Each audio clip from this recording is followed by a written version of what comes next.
Hello everyone, welcome to GSP. आज हम लोग जीएस सीरीज का सेट 9 करने वाले हैं। आप लोग वीडियो को शुरू से अंत तक जरूर देखिए क्योंकि एग्जाम में एक एक क्वेश्चन और एक एक नंबर बहुत इंपॉर्टेंट होता है। अगर आपने हमारी प्रीवियस वीडियोस नहीं देखी है तो उन वीडियोस को जरूर देखिए। आइए शुरू करते हैं। हमारा क्वेश्चन नंबर 1 है, चंद्रगुप्त मौर्य ने किस यूनानी शासक को पराजित किया था? तो इसका आंसर होगा सेल्यूकस निकेटर को। कब किया था पराजित? तो चंद्रगुप्त मौर्य ने 305 ईसा पूर्व में सेल्यूकस निकेटर को पराजित किया था। सेल्यूकस निकेटर ने अपनी पुत्री कर्नेलिया की शादी चंद्रगुप्त मौर्य के साथ कर दी थी तथा 4 प्रांत काबुल, कंधार, हेरात और मकरान चंद्रगुप्त मौर्य को दे दिए थे। मेगास्थनीज सेल्यूकस निकेटर का ही राजदूत था तथा मेगास्थनीज द्वारा लिखी गई पुस्तक इंडिका थी, जो आप लोग अच्छे से जानते होंगे। और इंडिका में चंद्रगुप्त मौर्य के प्रशासन संबंधी वर्णन है। चंद्रगुप्त मौर्य ने मौर्य साम्राज्य की स्थापना भी की थी तथा यह 322 ईसा पूर्व में मगध की राजगद्दी पर बैठा था। चंद्रगुप्त मौर्य किस धर्म का अनुयायी था? तो जैन धर्म का अनुयायी था। और इसे किसने दीक्षा दी थी? तो इसे जैन गुरु भद्रबाहु ने जैन धर्म की दीक्षा दी थी। नेक्स्ट क्वेश्चन है, भारत की पहली महिला राज्यपाल कौन थी? तो इसका आंसर होगा सरोजनी नायडू। कब बनी थी? तो 1947 में ये यूपी जिसको पहले संयुक्त प्रांत यूनाइटेड प्रोविंस कहा जाता था की राज्यपाल बनी थी। सरोजनी नायडू को और क्या नाम से जाना जाता है? तो नाइटिंगेल ऑफ इंडिया कहा जाता है सरोजनी नायडू को। सरोजनी नायडू पहली भारतीय महिला अध्यक्ष थी जिन्होंने कांग्रेस के 1925 के कानपुर अधिवेशन की अध्यक्षता की थी। नेक्स्ट क्वेश्चन है कि विश्व का सबसे बड़ा द्वीप कौन सा है? तो इसका आंसर होगा ग्रीनलैंड। ग्रीनलैंड द्वीप किसका हिस्सा है? तो डेनमार्क का हिस्सा है। नेक्स्ट क्वेश्चन है, भारत में लोक सेवा आयोग की स्थापना किस अधिनियम के तहत हुई? तो इसका आंसर होगा 1919 के भारत सरकार अधिनियम के तहत।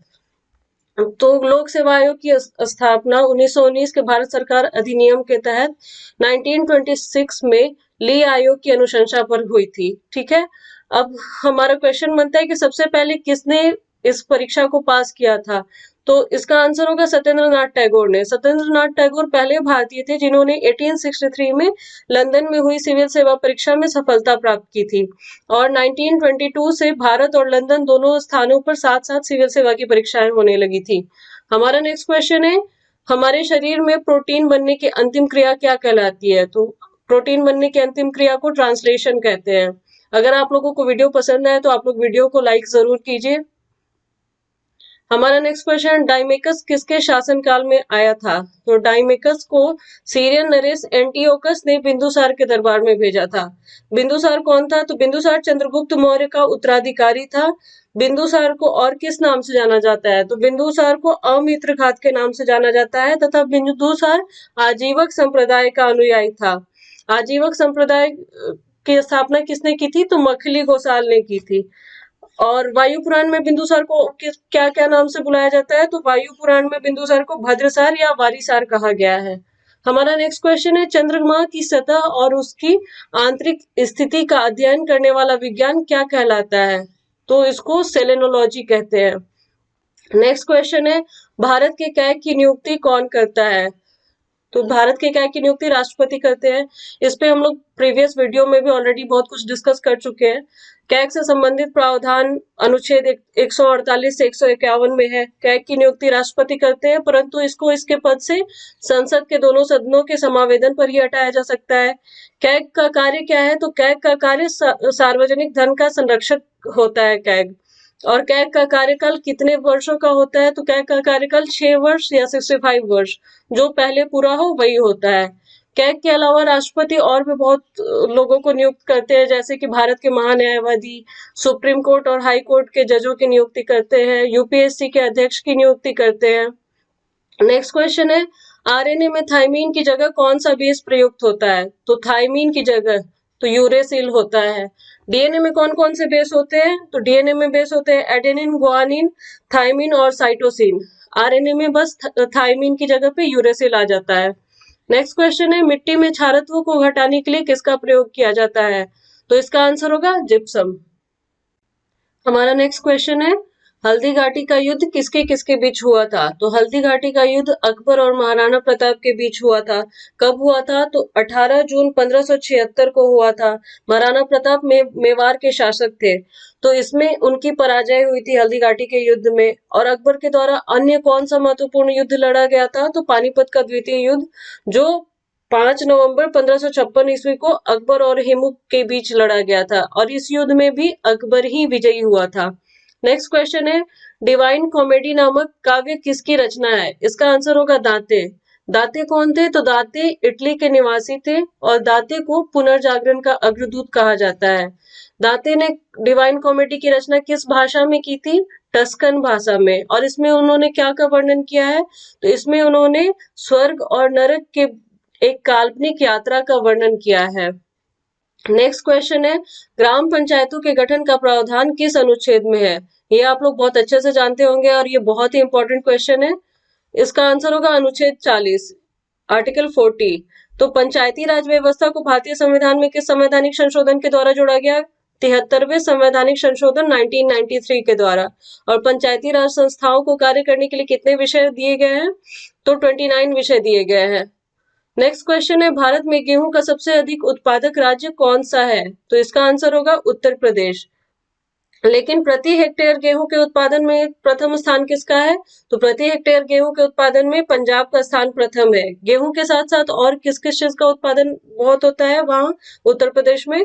तो गन्ने और आलू और मसूर के उत्पादन में भी उत्तर प्रदेश प्रथम स्थान पर है।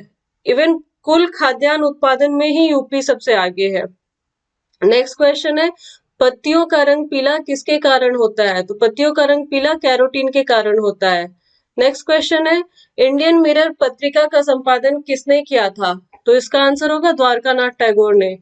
फिर नेक्स्ट क्वेश्चन है हमारा कि किस गवर्नर जनरल ने दास प्रथा पर प्रतिबंध लगाया था? लॉर्ड एलन ने। कब लगाया था? 1843 में।